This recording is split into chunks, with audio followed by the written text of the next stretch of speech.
Bonsoir et bienvenue à tous. Comme vous le savez, notre émission vise entre autres à promouvoir la visibilité des jeunes porteurs de projets et start-upers, des actions de développement et toute structure d'intérêt public. Ce soir, nous recevons un jeune Congolais qui vient de se lancer dans la chaîne immobilière pour satisfaire au mieux les besoins de ce secteur, concernant notamment toute personne à la recherche d'un cadre approprié. Notre invité s'appelle Pierrick Gwenaël Mboukou.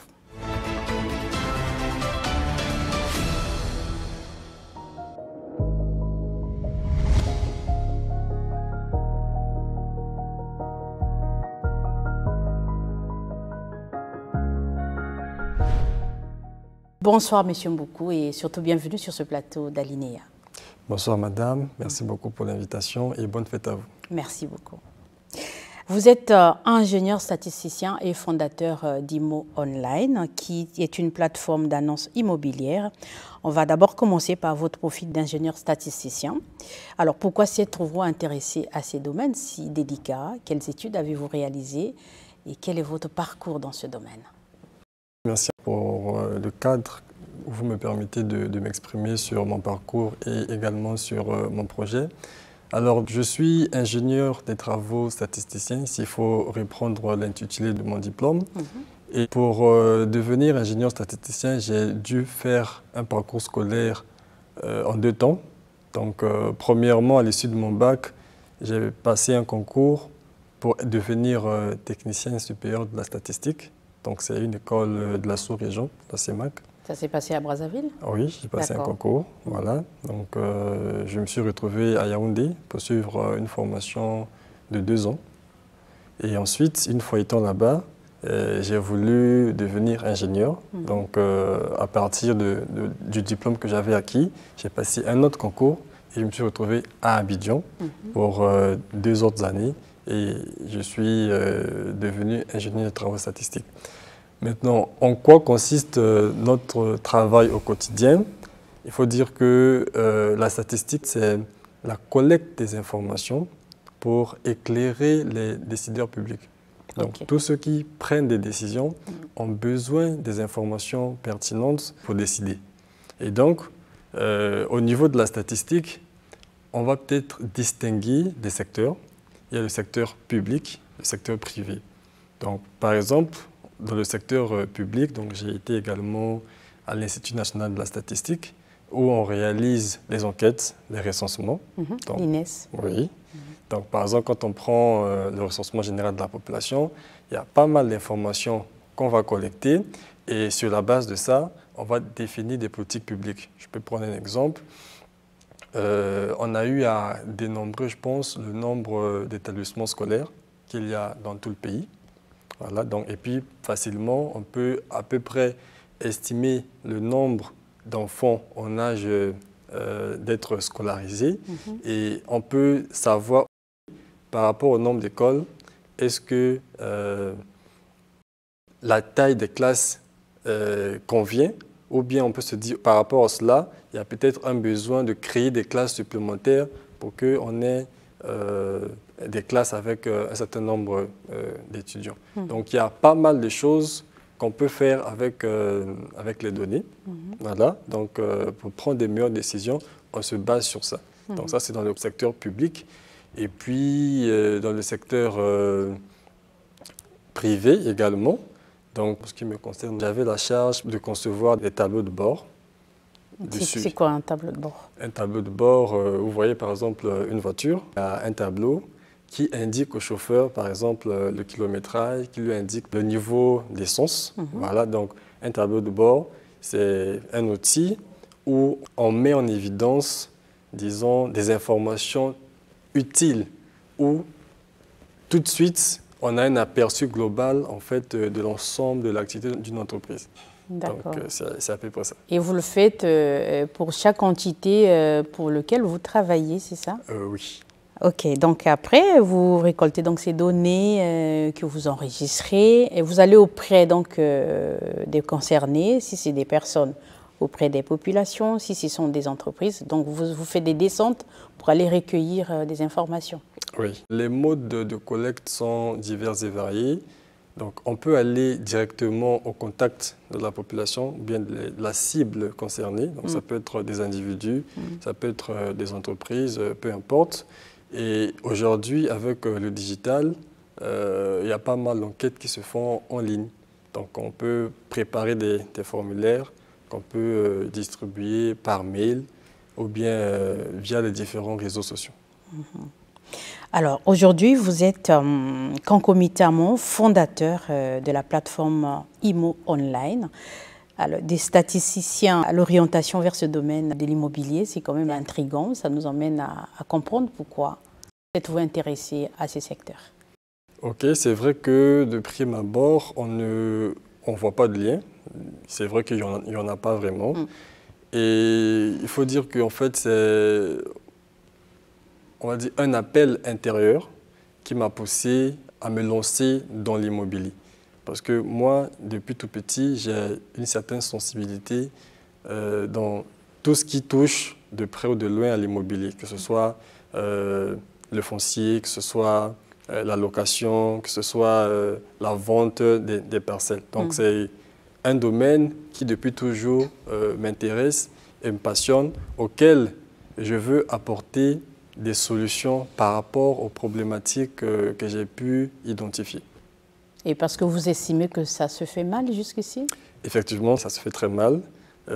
Pour prendre un exemple, aujourd'hui, une personne qui voudrait, disons, rechercher une maison de location, et elle va se tourner auprès de divers partenaires, donc les agences immobilières, les démarcheurs, et jusqu'à preuve du contraire, donc ce sont les données de terrain qui nous le disent, les gens passent en moyenne plus de 2 semaines à la recherche d'un bien immobilier. Il y en a même à qui ça prend des mois. Tenez-vous bien, des mois.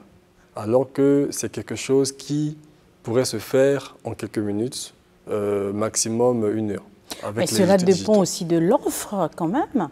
On peut avoir un besoin, mais si l'offre n'est pas à la hauteur, cela explique aussi parfois ces délais assez longs. Non? Effectivement, le problème principal dans ce secteur en matière de location surtout, c'est que l'offre, elle est bien existante, c'est juste qu'elle n'est pas centralisée. C'est-à-dire que moi, je vais recourir à une agence, mais l'agence n'a pas forcément le bien qui correspond moi à mes critères. Donc en ce moment-là, l'agence va peut-être essayer de regarder dans son réseau auprès d'autres agences partenaires pour essayer de trouver ce qui me conviendrait. C'est ce qui va faire que ça va prendre plus de temps. Or, si on rassemble tous ces annonceurs-là, tous ces partenaires-là autour d'une seule plateforme, ça va faire en sorte que les opérations seront beaucoup plus fluides. Donc, une personne qui vient, qui est à la recherche d'un bien, il suffit qu'il la spécifie et tout de suite, on lui montre ce qu'il y a de disponible et il fait son choix. Alors, ce qui nous emmène à vouloir comprendre ce que c'est que IMO Online exactement. Qu'est-ce que c'est? IMO Online, comme son nom l'indique, donc c'est de l'immobilier en ligne. C'est une application mobile qui met en relation, disons, les offreurs de biens immobiliers, qu'il s'agisse des propriétaires terriens, des bailleurs, des agences immobilières, avec leurs potentiels clients, c'est-à-dire les clients directs, les personnes qui sont à la recherche, pour faciliter justement l'acquisition de ces biens-là. Donc c'est une application en un mot. Une application, ce n'est pas un site internet, c'est une application. C'est une application. Qui est téléchargeable sur Play Store et App Store. Ok, donc sur les plateformes de téléchargement que nous connaissons tous. Effectivement. Donc une application qui est officielle, qui est connue, qui est donc installée sur ces plateformes qui permettront en tout cas à vos clients, potentiels clients aussi, de pouvoir les télécharger facilement et puis en cas de besoin de pouvoir les consulter pour retrouver les offres qui correspondent à leurs besoins, c'est cela? C'est bien ça. D'accord. Alors à ce jour, on imagine que vous avez déjà un réseau assez important des partenaires qui travaillent avec vous. Alors comment cela marche pour arriver à satisfaire vos clients? Jusqu'à aujourd'hui, nous avons certains partenaires qui nous ont fait confiance, qui croient en ce que nous faisons et avec qui nous travaillons. Le client nous contacte directement, soit par WhatsApp, via notre numéro de téléphone, ou bien directement à partir de l'application. Et en ce moment-là, nous sommes une plateforme de mise en relation. Nous ne disposons pas forcément des biens, même si on peut en avoir de temps en temps. Et en ce moment-là, en fonction de la demande, on va la rediriger vers un partenaire. Et c'est lui qui, en fonction de ce qu'il a, il va nous envoyer des images et après on les transfère auprès des clients jusqu'à ce qu'on trouve quelque chose qui lui convienne. Et en ce moment-là, on le met en relation avec le propriétaire ou bien le gérant et puis conclure l'opération. C'est assez ciblé, on imagine, parce que votre but, c'est de permettre à ce que des personnes qui sont à la recherche d'un cadre immobilier, qu'elles arrivent en tout cas à obtenir gain de cause assez rapidement. Donc, vous les orientez vers ces structures qui posséderaient des éventuels biens qui correspondraient à leurs critères, après avoir examiné les critères à votre niveau, c'est cela? Oui, c'est bien ça. Comme je l'ai dit, le client nous contacte et nous, on cherche à comprendre en fait ce qu'il recherche. Donc, on a des spécifications, par exemple le quartier, par exemple le prix, donc un certain nombre d'informations qu'on prend. Et dans un second temps, nous, on va au niveau de notre base de données, des différents partenaires, on essaie de trouver ce qui convient exactement à notre client. L'immobilier, ce n'est pas forcément le local pour habitation. Il y a aussi des entreprises qui sont à la recherche de ce genre de biens pour s'installer. Vous avez aussi des offres dans ce sens?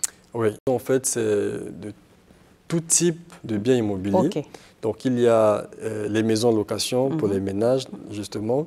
Il y a les bureaux pour des entrepreneurs, pour des start-upers. Il y a des boutiques, des magasins, en fait, tout type. Donc, même une entreprise qui recherche un grand local, justement, dernièrement, on a été contacté par un monsieur qui veut créer une école. Donc, il avait besoin d'un local pour le transformer en un institut universitaire. C'est pour dire que ça concerne vraiment tout le monde. Il y a les ménages, il y a les entreprises, etc. etc. Depuis quand existez-vous et où êtes-vous basé exactement? Nous existons, disons, officiellement depuis avril 2023. Donc, quand je parle d'existence officielle, c'est la date à laquelle nous avons lancé notre application. Donc, ce fut d'ailleurs au salon Osiane 2023. Et actuellement, nous sommes essentiellement en ligne. Donc, nous avons une page Facebook qui s'appelle ImOnline, sur laquelle il y a toutes nos informations, donc un numéro de téléphone à contacter en cas de besoin, notre adresse mail, un site web sur lequel vous trouverez les liens de téléchargement de l'application sur les deux plateformes. Voilà. Alors, votre promesse, déménager et emménager en 48 heures, est-ce réaliste? C'est très réaliste parce que ce qui est bien avec notre application, c'est son intuitivité. Une fois que vous êtes sur l'application, vous allez voir que c'est très facile d'usage. Pas besoin même qu'on vous explique comment ça marche, un peu comme les différents réseaux sociaux. Et donc, quand vous arrivez, en 3 clics, vous faites votre recherche. Ça vous affiche ce que vous voulez.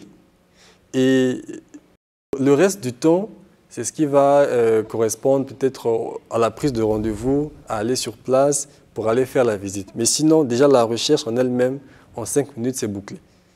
Voilà. Alors, qu'est-ce qui garantit dans ce cas votre fiabilité? Alors, donc, parce qu'on a vu des annonceurs qui sont dans le faux, qui mettent en ligne des annonces qui n'existent pas. Effectivement. Donc, notre fiabilité est garantie par les partenaires avec lesquels nous travaillons. Nous sommes conscients que dans ce métier, il y a beaucoup d'arnaqueurs, comme vous l'avez dit, il y a beaucoup de personnes malhonnêtes. Et donc, nous, à notre niveau, nous essayons de faire un filtre. C'est-à-dire que l'idée, c'est de travailler avec tout le monde, mais pas avec tout le monde en même temps. C'est-à-dire que avant de pouvoir signer un quelconque contrat, on s'assure que la personne avec qui on travaille a un minimum d'éthique professionnelle. Donc, on discute avec la personne, on lui fait comprendre ce que nous, on attend d'elle. Et au sorti de cet échange-là, en ce moment-là, on peut dire, OK, cette personne-là, elle est fiable pour nous, et avec elle, on va travailler. Et en ce moment-là aussi, ça garantit, en fait, la confiance Ça permet à ce qu'il y ait moins de risques pour les clients qui vont nous contacter via la plateforme. Ça, c'est le côté partenaire qui posséderait des biens à mettre à votre disposition. Et du côté des clients, il y en a aussi des clients véreux qui sont là pour distraire. Comment faites-vous pour les éviter? Ça, c'est quelque chose de très courant parce que les gens ils vont peut-être entendre parler de vous, ils vont vouloir venir tester. Est-ce que ça marche vraiment? Et c'est quelque chose que je confirme que nous avons vécu. Pour l'instant, on laisse faire parce qu'il faut que les gens découvrent, qu'ils comprennent que ce n'est pas de l'amusement. Mais avec le temps, nous allons essayer de mettre quelques garde-fous pour qu'il n'y ait pas un nombre élevé de ce genre de cas en fait. Ouais. Alors, qu'est-ce que vous gagnez dans toute cette opération assez délicate et qui nécessite vraiment de la confiance et de la crédibilité? Ok. Ce que nous gagnons, donc, nous réalisons un service d'intermédiation immobilière. On met en relation une personne qui est à la recherche de quelque chose de bien spécifique avec la personne qui en possède, en greffe. Et en ce moment-là, le client verse une certaine somme à la personne qui lui a aidé à faire cette mise en relation. Parce que la caution, c'est ce que le client va verser au propriétaire et l'agent ou bien nous, notre plateforme, nous réclamons, disons, un montant forfaitaire pour le service rendu. Ouais. Et vous travaillez avec une équipe qui est constituée de quelle manière? Actuellement, nous sommes une équipe de 3 personnes, des associés. Donc, nous avons un profil qui est purement technique, un développeur, donc c'est lui qui a conçu l'application de bout en bout. Donc, lui s'occupe de tout ce qui est technologie, technique. Également, quelqu'un qui joue pour l'instant le rôle de commercial, qui va recevoir les appels des clients, accompagner les clients pour aller faire les visites, toute cette partie vente commerciale. Et moi, je suis le fondateur principal. Le cerveau penseur. Si on peut le dire comme ça. Donc, je m'occupe de tout le reste. Ouais. Alors, actuellement, quelle est la taille de votre entreprise? Déjà, en termes d'employés, nous sommes une équipe de 3.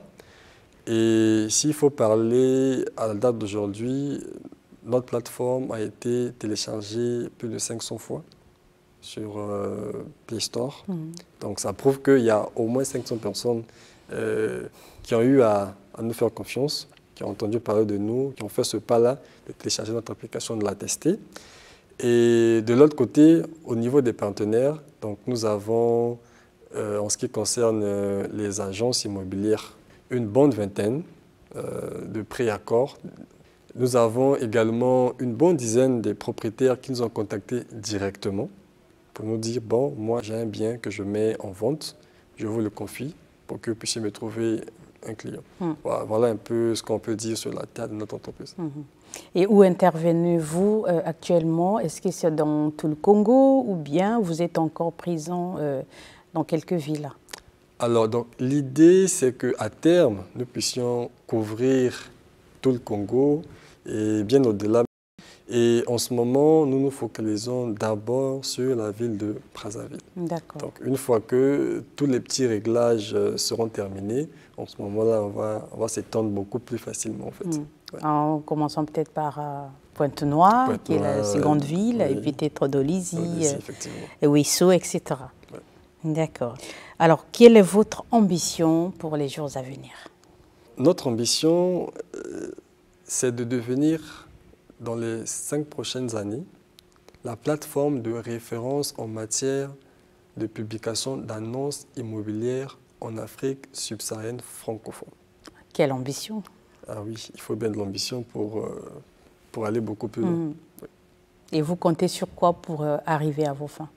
Nous comptons sur beaucoup de choses, disons des partenaires techniques qui nous accompagnent à bien structurer notre projet. Nous comptons sur des financements que nous allons avoir d'ici là. Et quand je parle de partenaires techniques, ce n'est pas forcément des partenaires locaux, c'est des partenaires internationaux qui vont nous aider dans notre stratégie de déploiement dans toute l'Afrique subsaharienne. Aujourd'hui, la promotion immobilière est bien inscrite sur notre plan national de développement. J'espère que vous le connaissez, PND 2022-2026. Donc, on voit bien par cette volonté que le gouvernement et les autorités travaillent à ce que le Congolais puisse avoir un bien immobilier décent, que ce soit en location ou en bien en acquisition comme propriétaire. Alors, comment vous, en tant qu'acteur dans ce secteur, jugez-vous le marché immobilier au Congo? Le marché immobilier au Congo, c'est un marché qui est dynamique. Et si je me réfère juste aux statistiques du ministère de tutelle, qui fait état d'un besoin de 10 000 logements par an qu'il faudrait construire pour couvrir en fait la demande. Je veux prendre un exemple très simple. D'ici 2050, la population africaine va doubler. Nous allons passer d'1,2 milliard de personnes à près de 2,5 milliards. C'est énorme. C'est vraiment énorme. Ça veut dire que le Congo passera peut-être de 5 à 10 millions d'habitants? Oui, je pense que dernièrement, le président a dit que d'ici quelques années, nous serions autour de 10 millions. Et vous voyez, en quelques années, on passe de 6 millions aujourd'hui à 10 millions. Et cette population-là va de surcroît être concentrée en milieu urbain, donc Brazzaville et Pointe-Noire, ce qui va faire en sorte que la demande même en matière de logement, des soins, etc., va augmenter de façon exponentielle. Donc il y a vraiment une dynamique. La demande, elle est très très forte, donc de la part des différents cibles. On a parlé des entreprises, on a parlé des ménages surtout. Donc le marché est vraiment dynamique. L'offre essaie de suivre. Et justement, le PND est là aussi pour encourager tous ceux qui voudraient faire la promotion immobilière afin que cette demande-là puisse trouver des offres appropriées.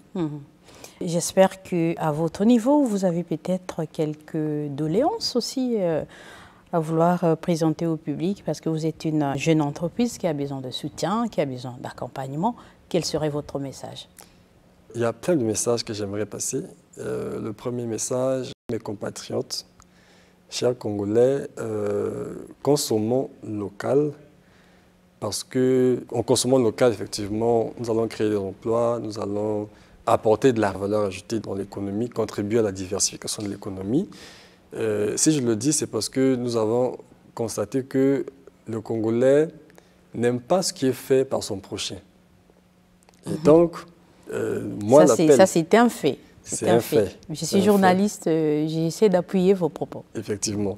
Donc, l'appel que moi, je peux lancer, c'est d'abord à nos compatriotes de nous encourager, pas seulement nous, je veux dire tous les jeunes qui essayent de proposer des services pour que notre pays puisse aller de l'avant. Donc, moi, je les encourage à aller sur les différentes plateformes de téléchargement, Play Store, App Store, à télécharger notre application, à l'installer, à le tester et surtout à nous faire des retours pour que nous puissions l'améliorer. Donc, parce que c'est une solution qui est faite par des Congolais et pour des Congolais. Donc ça, c'est le premier message que je voudrais faire passer. Deuxièmement, à tous les acteurs du secteur immobilier. Donc, je fais allusion aux propriétaires terriens, je fais allusion aux bailleurs, aux agences immobilières, à tout ce monde-là, afin de pouvoir collaborer en synergie, de telle sorte que l'offre immobilière puisse être centralisée autour d'une seule plateforme afin que tous ces processus-là puissent être facilités pour les utilisateurs. Maintenant, après, j'ai aussi un appel à passer à toutes les structures d'accompagnement en local, notamment les incubateurs de la place, les business angels, en fait, toutes les personnes qui pourraient nous accompagner à faire ce pas-là, parce qu'aujourd'hui, nous sommes à un stade, nous voudrons aller beaucoup plus loin. Donc, on appelle à toute personne volontaire qui voudrait bien nous accompagner sur notre voie vers le succès. Et à vos compères jeunes, un message? Alors, À nos compères jeunes, aujourd'hui, on parle beaucoup de diversification de l'économie. Et ce que j'aimerais dire à mes compères jeunes, c'est que c'est une responsabilité qui nous engage également parce qu'on ne va pas tout attendre de l'État. Donc, c'est un devoir citoyen que tout jeune a à son niveau de pouvoir créer une activité pour apporter sa pierre à l'édifice. Donc, moi, aujourd'hui, je suis entrepreneur. Je vous encourage également à entreprendre pour que tous ensemble, nous puissions contribuer au développement du pays. Pour terminer, je vais vous demander de rappeler comment faire pour vous contacter. Et comme ça va rester dans la mémoire de notre public. Ok, je réponds déjà au 06 862 67 36. Donc ça, c'est mon numéro personnel. C'est également mon numéro WhatsApp. Sinon, nous sommes joignables également sur les différents réseaux sociaux, notamment Facebook. Donc il suffit juste de taper IMOnline. Vous verrez notre page sur Facebook et sur Instagram. En tout cas, merci. C'était un plaisir de partager ce moment avec vous, surtout de découvrir ce magnifique projet que vous portez depuis quelques temps. C'est moi qui vous remercie. En tout cas, plein succès à votre projet. Merci. Voilà, très chers téléspectateurs, c'était un plaisir d'avoir échangé avec ce jeune Congolais très ambitieux qui a mis à votre disposition son projet puisqu'il est dans la promotion immobilière à travers sa plateforme qu'il a créée avec son équipe qui s'intitule IMOnline, une plateforme d'annonces immobilières à trouver sur Play Store et App Store. En tout cas, merci pour votre attention. À très bientôt sur nos antennes avec d'autres invités.